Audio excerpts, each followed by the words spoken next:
أعوذ بالله من الشيطان الرجيم بسم الله الرحمن الرحيم فبما رحمة من الله لنت لهم ولو كنت فظا غليظ القلب لانفضوا من حولك صدق الله العظيم وصدق رسوله النبي الكريم الأمين ونحن على ذلك لمن الشاهدين والشاكرين والحمد لله رب العالمين إن الله وملائكته يصلون على النبي يا أيها الذين آمنوا صلوا عليه وسلموا تسليما الصلاة والسلام عليك يا سيدي يا رسول الله وعلى آلك وأصحابك يا سيدي يا حبيب الله سر ذرائع مشرف پڑھیے الصلاة والسلام عليك يا سيدي يا نبي الصلاة والسلام عليك يا سيدي يا نبي الله وعلى آلك وأصحابك يا سيدي يا رحمة للعالمين. تمام تعریفیں حمد اور ثنا اللہ تعالیٰ جل شانہ کے لیے. درود و سلام نبی اکرم نور مجسم شفیع معظم احمد مصطفیٰ جناب حضرت محمد مصطفیٰ اعلیٰ تحیت و ثنا کی ذات والا صفات کے لیے حمد و صلات کے بعد دوستو بزرگوں بھائیوں حضرات علماء کرام مشائخ اعظام اس خوبصورت محفل پاک میں اور آپ حاضر ہیں. اللہ تعالیٰ اہتمام کرنے والوں کو بہترین صلہ عطا فرمائے. آمین. ہمارا جمع ہونا اپنی بارگاہ میں قبول فرمائے. ہمارے گناہوں کی معافی کا اور صبح قیامت ہمارے لیے اس محفل کو اللہ تعالیٰ ذخیرہ آخرت بنائے. قرآن مجید میں اللہ تعالیٰ نے ارشاد فرمایا ہے کہ فَبِمَا رَحْمَةٍ مِّنَ اللَّهِ لِنْتَ لَهُمْ. قرآن پاک کے ترجمے پہ غور فرمائیے گا. فرمایا محبوب اللہ کی کتنی رحمت ہوئی ہے کہ آپ اپنے غلاموں کے لیے نرم دل ہو گئے. سبحان اللہ. لِنْتَ لَهُمْ آپ ان کے لیے نرم دل ہو گئے. وَلَوْ كُنْتَ فَظًّا غَلِيظَ الْقَلْبِ لَانفَضُّوا مِنْ حَوْلِكَ اگر آپ سخت مزاج سخت دل ہوتے تو یہ غریب آپ کے پاس سے بکھر جاتے. اللہ. آپ نرم دل ہیں, آپ کی طبیعت میں نرمی ہے, آپ ان کے ساتھ پیار والا معاملہ فرماتے ہیں. تو یہ اللہ کی خاص رحمت ہے جس کی وجہ سے یہ آپ کے گرد جمع ہیں, آپ سے فیض پا رہے ہیں, اپنے حصے کی خیرات لے رہے ہیں. لیکن اگر آپ سخت دل اور سخت مزاج ہوتے تو یہ بکھر جاتے, ٹوٹ جاتے. انسان اپنی زندگی کے اندر اگر کسی کو کچھ دینا چاہے اور اللہ نے اسے جو صلاحیتیں دی ہوں اس سے دوسروں کا فائدہ کرنا چاہے اور جو حقوق اللہ تبارک و تعالیٰ نے اس کے ذمہ لگائے ہیں اگر ان کو صحیح طریقے سے وہ ادا کرنا چاہے تو بڑا ضروری ہے کہ اس کی طبیعت میں دل میں نرمی ہو. سختی بھی دین کا حسن ہے, پر بد عقیدہ کے لیے, بد مذہب کے لیے, دین کے دشمن کے لیے, اپنوں کے لیے اگر مزاجوں میں سختی آ جائے گی, طبیعتوں میں سختی آ جائے گی, تلخی آ جائے گی, ترشروئی آ جائے گی, اس سے بہت ساری جگہوں پہ خرابی ہوگی. ہم نے حقوق ادا کرنے ہیں, اپنے ماں باپ کی خدمت کرنی ہے, بہن بھائیوں کا خیال کرنا ہے, بیوی بچوں کی طرف توجہ کرنی ہے. تو اگر ہم اچھے طریقے سے کر لیں گے تو کام پھر بھی ہو جائے گا.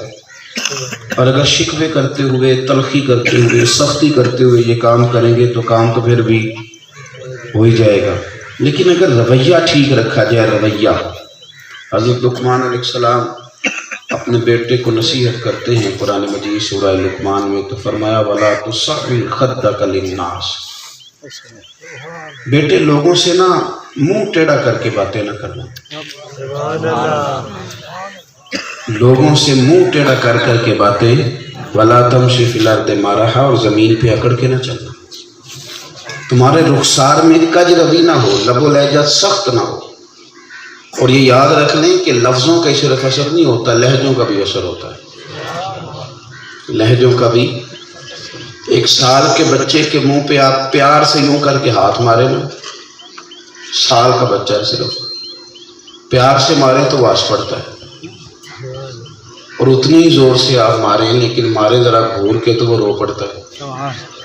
تو اگر 1 سال کے بچے پر لہجے کا اثر ہوتا ہے تو گھر میں بیٹھے بوڑھے پر بھی لہجے کا اثر ہوتا ہے. اس بوڑھے پر بھی لہجے کا ایک اپنا اثر ہے.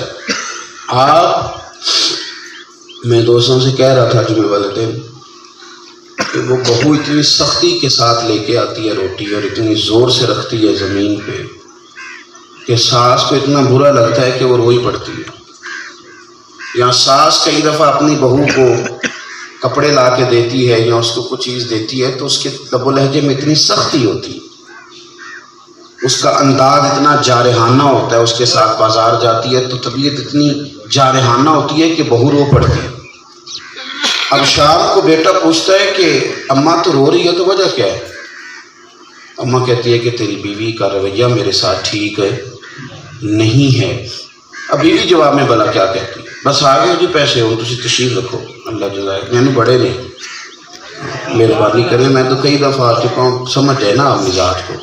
اللہ آپ کو خوش رکھے، اللہ تعالیٰ قناعت کی توفیق دے اور اللہ اپنے ہمارے حال پہ بس رحم فرما دے اور پردہ پوشی رکھے اللہ ہماری. آپ میری بات سنیں توجہ کے ساتھ.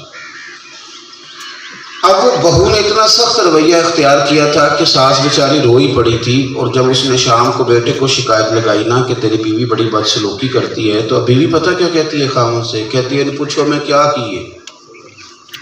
انہیں کیا واقعی کچھ نہیں. وہ کہتی پوچھو اماں نو میں صحیح کہہ رہا ہوں میں، کہتے پوچھو اماں نو میں کی کیا کچھ نہیں سوا کیا پر چھڑیا بھی کچھ نہیں سی. رویے میں اتنی سختی تھی، لب و لہجے میں اتنی ترش روئی تھی. کہہ رہی ہے کہ اماں سے پوچھو میں نے کچھ بھی نہیں کہا. اس نے یہ صحیح کہہ رہی ہے لیکن اس کے رویے کے اندر جو ترش روئی ہے، رویہ مار دیتا ہے بندے. رسول کائنات سرور کون و مکان صلی اللہ تعالیٰ علیہ وسلم نے نا ایسے نہیں ہمیں بتایا کہ تم بس ٹھیک ہے، کچھ بندے ایسے ہیں جن کے ساتھ تم میٹھا بول لو تمہارا کام نکل آیا، اور کچھ ٹھیک ہے تمہیں پتہ چلا غریب ہے میری ضرورت کوئی نہیں، کوئی ایسا معاملہ نہیں تو تم جس طرح مرضی چھڑک دو. ہم لوگوں نے نا اخلاق بھی اپنی اپنی طبیعت کے مطابق بنا لی. ہمیں پتہ ہے کہ کہاں میں نے با اخلاق رہنا ہے، کہاں بدخلق ہو. ہم نے اپنے اپنے ترتیب سے اپنے آپ کو مرتب کر لیا. حضور صلی اللہ تعالیٰ علیہ وسلم نے ہماری 24 گھنٹے کے لیے تربیت فرمائی ہے اور ہمیں کہا ہے کہ تمہارا یہ جو لہجہ ہے نا، تمہارا یہ جو انداز زندگی ہے، تمہارا لوگوں کے ساتھ جو وقت گزارنے کا طریقہ ہے، اس پر تم خوب محنت کرو گے. اور یہ بات یاد رکھیں کہ دین کے نا کئی شعبے ہیں. مشکاہ شریف میں حدیث ہے، حضرت عائشہ صدیقہ رضی اللہ تعالیٰ عنہ حدیث کی راوی ہیں. توجہ ہے میری بات کا؟ حضرت عائشہ صدیقہ فرماتی ہیں کہ حضور نے فرمایا قیامت کے دن 3 قسم کا اعمال نامہ ہوگا ہر بندے کا. ایک اعمال نامہ وہ ہوگا کہ جس میں کسی بندے نے شرک کیا ہے خدا کے ساتھ تو اللہ اس شرک کو معاف نہیں کرے گا. ان اللہ لا یغفر ان یشرک بہ، اللہ شرک کو معاف یغفر ما دون ذلک لمن یشاء، اور اس کے علاوہ جو چاہے گا اللہ معاف کر دے گا. اور ایک اعمال نامہ ہے بندے کا عبادت کے ساتھ کہ اس نے نماز کتنی پڑھی، روزہ کتنا رکھا، یہ حقوق اللہ کا معاملہ. فرمایا یہ رب اگر چاہے گا تو معاف کر دے گا، چاہے گا تو سزا دے گا. اور تیسرا فرمایا بندے کا اعمال نامہ حقوق العباد کے تعلق سے ہوگا. کس تعلق سے جی؟ فرمایا وہ اللہ معاف نہیں کرے گا جب تک بندہ معاف نہ کرے. تو صرف نماز کے بارے میں نہیں پوچھا جائے گا، ماں کے بارے میں بھی پوچھا جائے گا.